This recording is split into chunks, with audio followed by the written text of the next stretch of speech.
Okay, folks, today we're going to talk about toe puff. So, hey, I'm Wade. Welcome to the Shoemakers Academy. So, a toe puff is the reinforcement that you're going to find in the toe tip of just about every shoe. So you can see we've got a high-performance running shoe here. They've got material welded on the outside, and they also have some material welded on the inside. You can also see they have a heel counter here. This lightweight hiking boot, you can see they've got a fusible toe puff in here. And, you know, again, and then when you get up to a firmer hiking boot, you can see they have a more substantial material in here. And what is this for? Number one, this holds the shape of the shoe, but also, you know, it protects your toes. So again, you know, hiking boot is going to have the sturdiest toe puff or toe counter. You know, a more lightweight shoe will have something a little softer.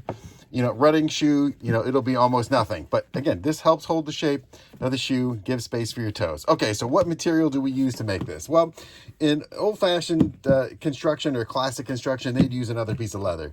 But we're not. We're actually using a piece of heat moldable plastic. So here's a scrap piece. Where can you get this stuff? So this stuff is it's called Surlyn, and it's a heat moldable plastic, and it's available at shoemakersacademy.com. We have individual sheets that you can buy, and it comes in our shoe material kit. You know, here's the kit. Here's a whole sheet of it here. It's 8.5 by 11. Again, this kit has all kinds of other internal componentry.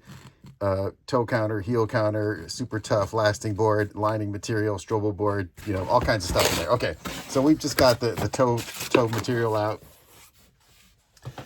Comes in a sheet, 8.5 by 11, right? I'm going to start with a scrap piece here, so let's just get that going.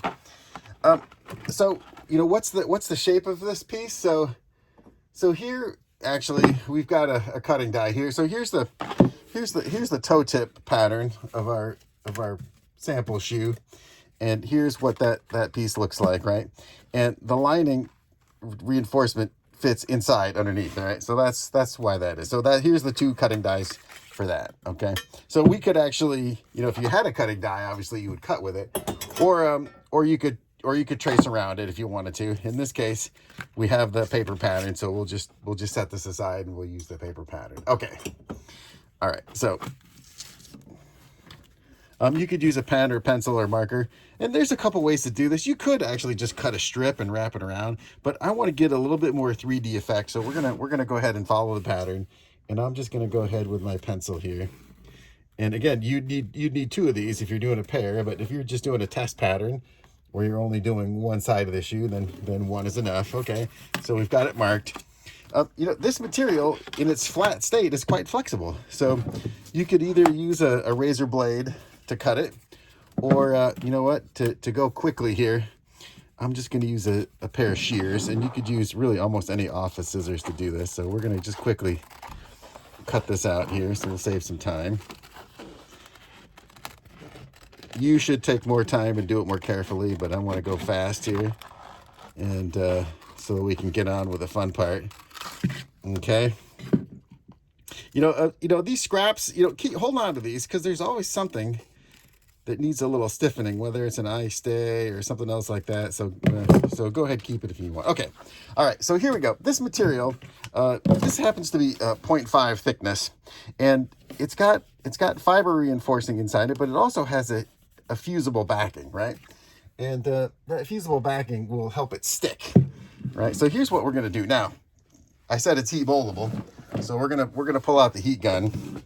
And what we're going to do is we're just going to apply here. We've got our last, and you can see that it's there, right? You know, it doesn't fit exactly because it doesn't have 3D shape. So what we're going to do is we're going to hit it with a little heat gun. We're going to heat this up nice. You see all of a sudden it relaxes when it gets nice and warm. Okay. Now be careful not to burn your fingers. Okay, so there's our heat. Now this thing's nice and soft. You see how soft that is? And we're just gonna lay it right on the last, and we're gonna push it into shape. We're gonna give it a little stretch, right? Actually, you see I'm not wearing gloves, don't need to, not that hot. And we're just gonna go ahead and push it into shape. That's how that heat molds right now. There's a little bit of wrinkle on the bottom here, and we could go ahead and trim that off, or we could have heated it up and slid it around, but got it on a little bit tighter, but you understand the idea. Now, okay, we'll just let that cool off for a second, and you see it's fusible, so it sticks on there a little bit, but once it cools off, you can peel it, and you're gonna have a nice three-dimensional shape. Again, we pulled it off a little too quickly.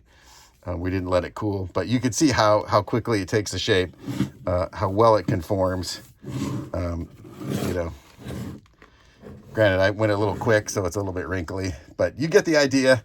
Once this cools off, it'll be nice and sturdy. And actually, if you already have your lining material on the last, you can go ahead and stick it right on, right? But hey, you know what? We kind of messed this up, so here's what we're going to do. I'm going to show you the other benefit of this material. Is we're just going to hit it with a heat gun again. And look at that. It let go and it's soft again, right? So we're going to just press it flat. You know what? And hey, we're going to go again, right? I said, "Hey, Wade, slow down. Do it right here. Let's get it. This piece fits right to the edge, so let's go ahead and just follow the feather edge on the last. Do this nice and slow. Take a little bit of time and stretch it. You see how it stretches? See how it stretches?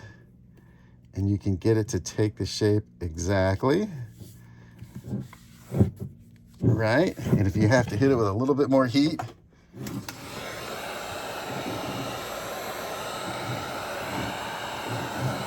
all right, keep your fingers away from the heat gun. Hey, if you're smart, you'd wear gloves, you know, but, you know, I'm not, so we won't do that. There you go. Look at that. That is your toe puff. And when that cools off, you can go ahead and assemble it into your shoe. Again, like I said, if you've already got your upper made, say you've got the lining on and you've got the vamp attached, you can actually come and put this layer inside, right? And then fuse it right in. Okay. The other thing is, you know, our kit comes with the 0.5 millimeter, and it also comes with 1.5. So, you know, this is the heel counter material, but it works the same way. So there's no reason why you couldn't use it to make a toe puff. That's the thermo moldable toe puff material. I mean, it's pretty useful, practical material. Have fun.